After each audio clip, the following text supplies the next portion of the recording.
बायपासचा प्रश्न शिल्लक आहे, तो प्रश्न रेंगाळत आहे, ट्रॅफिकचा प्रश्न होतो, लोक टीका पण करतात. शेवटी ज्या लोकांनी तुम्हाला निवडून दिले त्यांना जाब विचारायचा अधिकार पण आहे. कधी कधी काही अंशी आपल्याकडनं पण चिडचिड होते.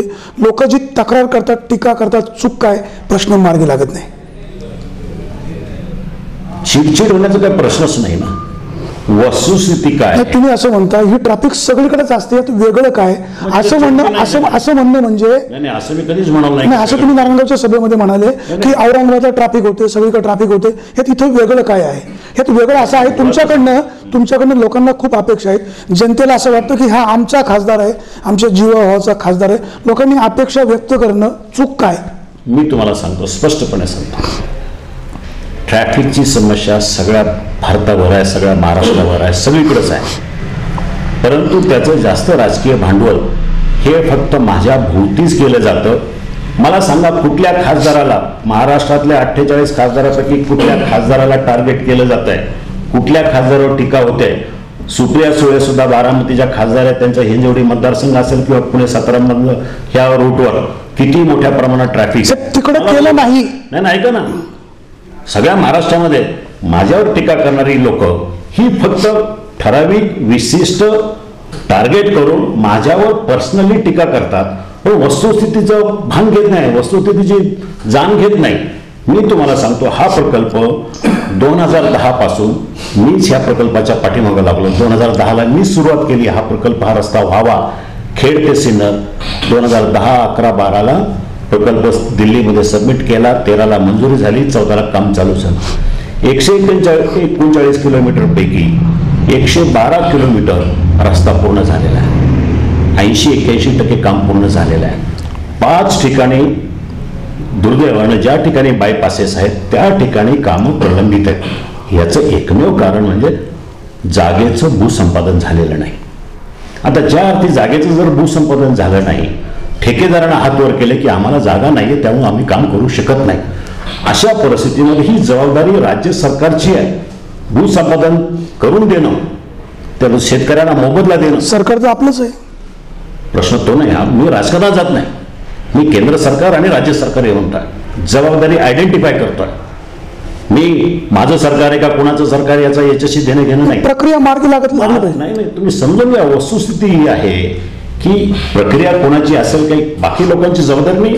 भूसंपादनाच्या बाबतीमध्ये मदत करणं याचं एकमेव अडचण ह्या 5 बायपासेसला भूसंपादनाला अजूनही जागा ताब्यात नाही.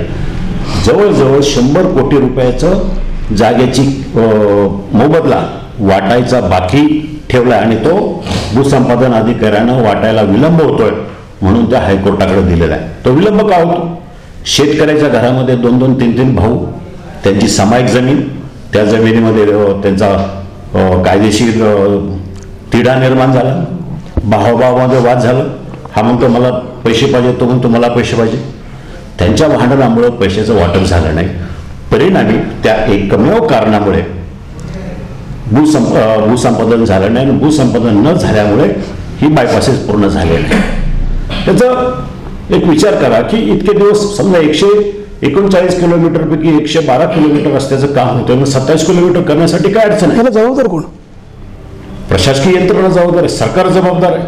मग दादा प्रश्न पुन्हा तिथेच होतो, दोन्ही सरकार आपलंच आहे. नाही, दोन्ही सरकारचा प्रश्न कुठे येतो याच्यामध्ये?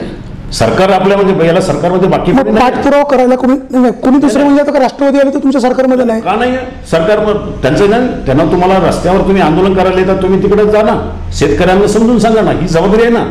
हा जनतेचा प्रश्न आहे. हा कोणाचा एक शिवसेनेचा, भाजपचा किंवा राष्ट्रवादी काँग्रेसचा प्रश्न नाहीये.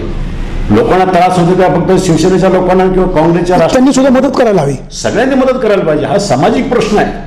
हे सगळे प्रश्न तुम्ही लोकप्रतिनिधी किंवा सरकारच्या नावावर ढकलून टीका करायला मोकळे होऊ शकत नाही. सामाजिक जबाबदारी सगळ्यांनी, ही सामाजिक प्रश्न आहे. ह्या सामाजिक प्रश्नावर तुम्ही प्रत्येक वेळेला राजकारण सरकार तुमचं आहे, सरकार आमचं आहे असं करून चालणार नाही.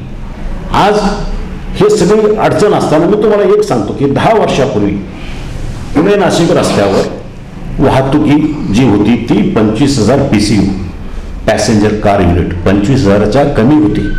आज ती 78,000 झालेली आहे. 10 वर्षामध्ये 3.5 पटीनं गाड्यांची संख्या वाढली. रस्ता आहे तेवढाच आहे, पण त्याच रस्त्यावर अतिक्रमण झाल्यामुळे रस्ता कमी झालाय. ट्रॅफिक 4 पटीनं वाढली आहे, ह्या सुद्धा गोष्टी तेवढ्याच महत्त्वाच्या आहेत.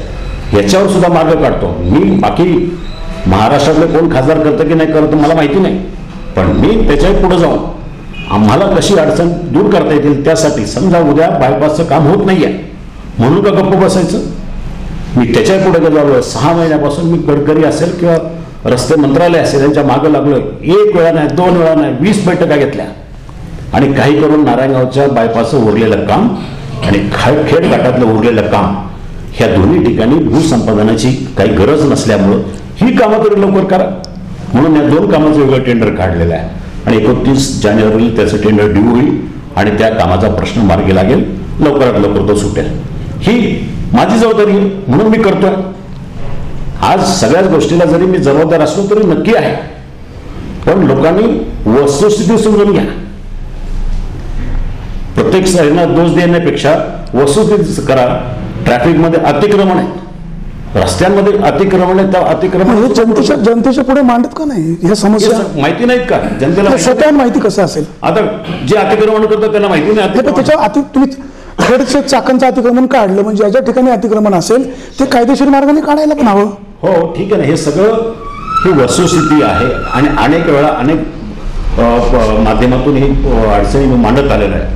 म्हणजे मी आपल्याला सांगतो की रेंगाळलेली रस्त्याची काम महाराष्ट्रामध्ये सगळ्या 48 मतदारसंघामध्ये, पण त्याच्यावर तत्परतेनं उपाय करण्याचं काम फक्त माझ्या मतदारसंघामध्ये झालेलं आहे. मी तुम्हाला स्पष्टपणे सांगतो आणि टीका करणारा करू द्या, कारण माझंही जबाबदारी आहे. मी ते काम करत आलेलो आहे आणि मला सांगा की 2 महिन्यामध्ये 3 महिन्यामध्ये 80-85 कोटी रुपयाचं सेपरेट टेंडर अगदी बीओटी तत्वावर काम चालू असताना बीओटी टेंडर काढून घेणं म्हणजे 75-80 कोटी रुपयाची एवढी सोपी गोष्ट नाही आहे, ते मी करून घेतलेली आहे. ही सुद्धा वस्तुस्थिती लोकांनी समजावे. खासदार साहेब, टीकेला घाबरायचं काही कारण नाही. मराठीमध्ये असं म्हटलं जातं की ज्या झाडाला फळ आहे त्या झाडाला लोक दगडी मारतात. तुमचं काम चांगलं आहे, त्याबद्दल काय प्रश्न नाही. टीका होते पण कुठेतरी एक मिनिट टीका होते म्हणून मी खुश आहे. मला माहिती आहे टीका कोण करताय, मला माहिती आहे टीका करतो कारण मी काम करतोय, लोकांची माझ्याकडनं अपेक्षा म्हणूनच टीका करतो.